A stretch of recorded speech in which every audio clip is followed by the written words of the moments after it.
treinamento também, que é fundamental de se entender, que é o conceito de supercompensação. Tá bom? Então, antes de falar do princípio de sobrecarga, o que é supercompensação? É um fenômeno que mostra o seguinte: imagine que nessa linha aqui na horizontal que eu estou destacando, é o ponto de partida seu. Você está aqui,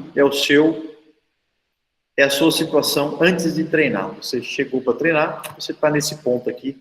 Digamos que eu faça lá algum tipo de teste rápido que não vai te cansar, um salto vertical, alguma coisa assim, e veja que você está aqui. Aí você tem um estímulo, tem um treino, tem um conjunto de ações que você realiza, você corre, você faz musculação, sei lá, fez uma sessão de treino, foi estimulado, tá bom? Durante 1 hora. Depois dessa 1 hora, se eu for medir o seu desempenho, ele não vai estar mais aqui nesse ponto que estava. Agora ele vai estar pior do que antes. Por quê? Porque aqui você está cansado.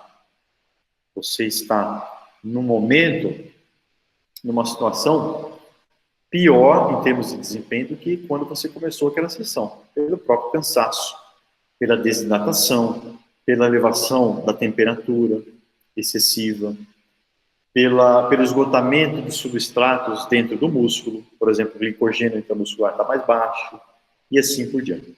Então, nesse momento, isso é, ao final de um jogo, ao final de uma sessão, você está pior do que antes, o que é natural e desejável até. A fase 2 aqui é a fase de recuperação.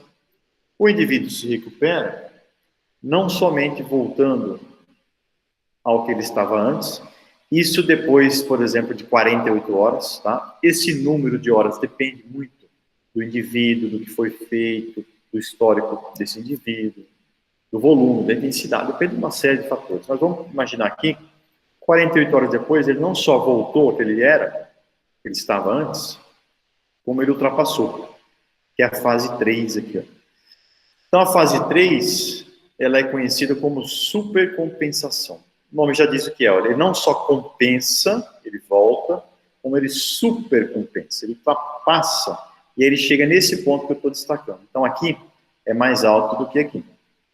Isso significa o quê? Que nesse momento aqui, no finalzinho da fase 3, esse indivíduo tem, ou teria, uma capacidade de desempenho, de performance, melhor do que quando ele começou aqui, nesse momento 1. E quando isso é feito de forma progressiva, deixa eu adiantar, olha só, treino, recuperação, treino, recuperação, treino, recuperação. O que aconteceu com a capacidade de performance? Ela saiu desse ponto aqui e chegou nesse ponto mais alto. É claro que isso aqui é um conceito teórico e que não é tão simples de se quantificar isso na prática. Mas é um modelo que é corroborado, que é sustentado por trabalhos científicos. É verdade que bem específicos, mas existe esse conceito do suporte científico, tá bom? Em várias situações. Por exemplo, vamos pegar um exemplo da situação força, a sua força é 100 quilos aqui. Se você fizer um treino intenso para essa musculatura, ao final dessa sessão, você não consegue provavelmente fazer 100 quilos. Você vai fazer ali menos, vai fazer 90. Tá bom? Mas ao final de 3, 4 sessões, depende do seu, principalmente se você for iniciante, depois de algumas semanas, você não faz mais 100, agora você consegue fazer 120. Tá bom? Uma outra variável, glicogênio intramuscular, que é um substrato fundamental para a produção de energia durante o exercício. Logo após o treino, ele está mais baixo. No dia seguinte, 2 dias depois, com alimentação adequada, ele não só volta ao estágio, a quantidade anterior, como ele ultrapassa. Então, isso é chamado de supercompensação do glicogênio.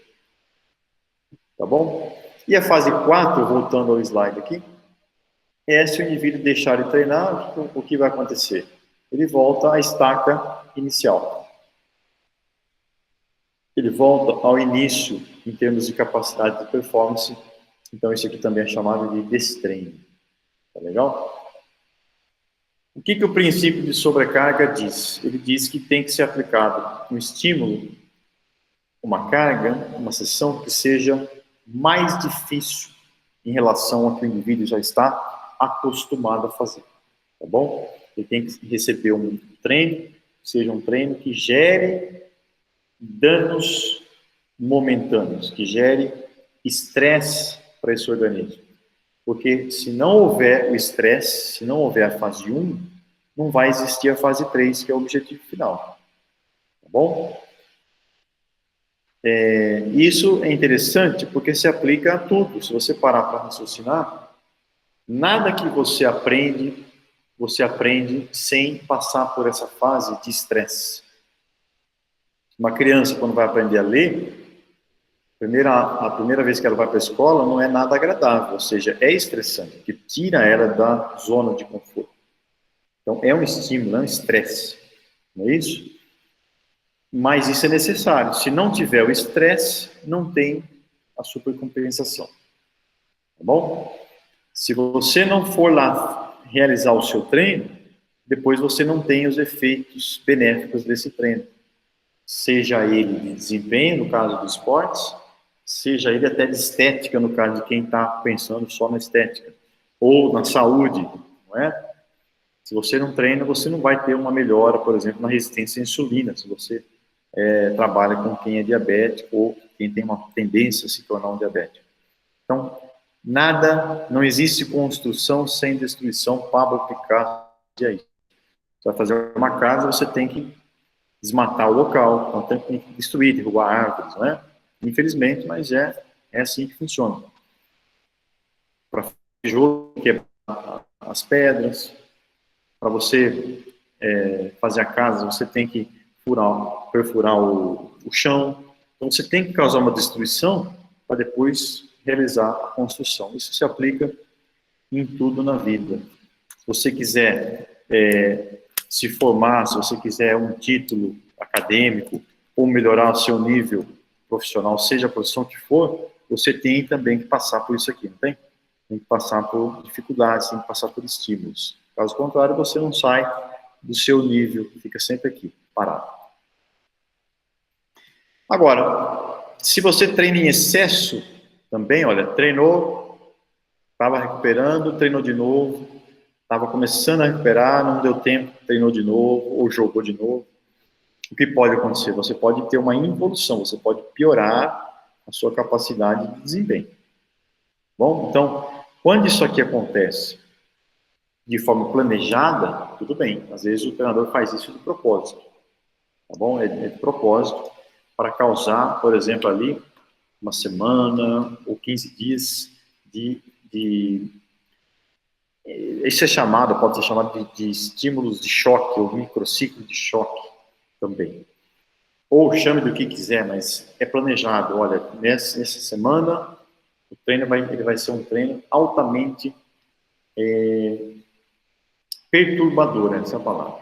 Vai perturbar os sistemas do organismo do atleta, o sistema imune desse atleta. Se isso for feito aqui, ó, por exemplo, durante uma semana, 2, nesse momento aqui, provavelmente o sistema imune dele vai estar baixo, vai estar deprimido. Então, nesse momento ele está mais suscetível, por exemplo, a uma infecção, tá? Mas isso é planejado. Para quê? Para depois gerar uma supercompensação, para depois recuperar, aliviar essa dose, essa sobrecarga de treino, para que ele dê um salto em termos de performance. E aqui é o que seria a figura de livro, que seria o ideal, né? Treina, recupera, supercompensa. Treina de novo, recupera, supercompensa. Treina de novo, recupera, supercompensa. Saiu desse ponto inicial para esse outro aqui, houve, portanto, uma evolução da capacidade de desempenho. Portanto, para finalizar aqui por enquanto, o princípio de sobrecarga, é isso, sobrecarga. Quer dizer que é uma carga aqui é o todo, tá bom? Efeito na sessão. Jogar mesmo, fazer um jogo de tênis. O que é a carga desse jogo?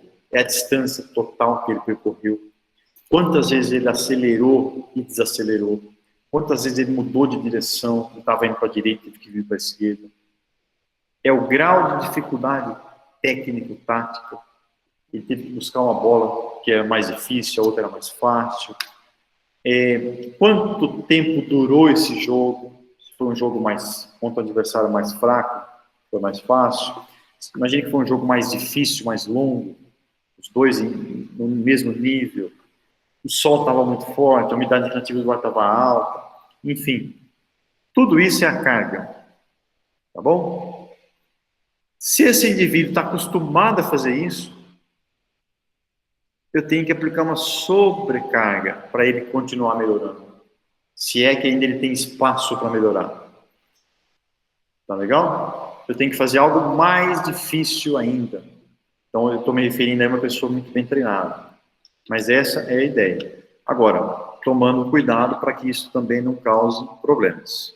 Então, existe uma linha muito fina, muito tênue entre saber o que é o ponto, o que está muito forte, pode dar problema, e o que está forte. Tá bom? O treinador de atleta de alto rendimento,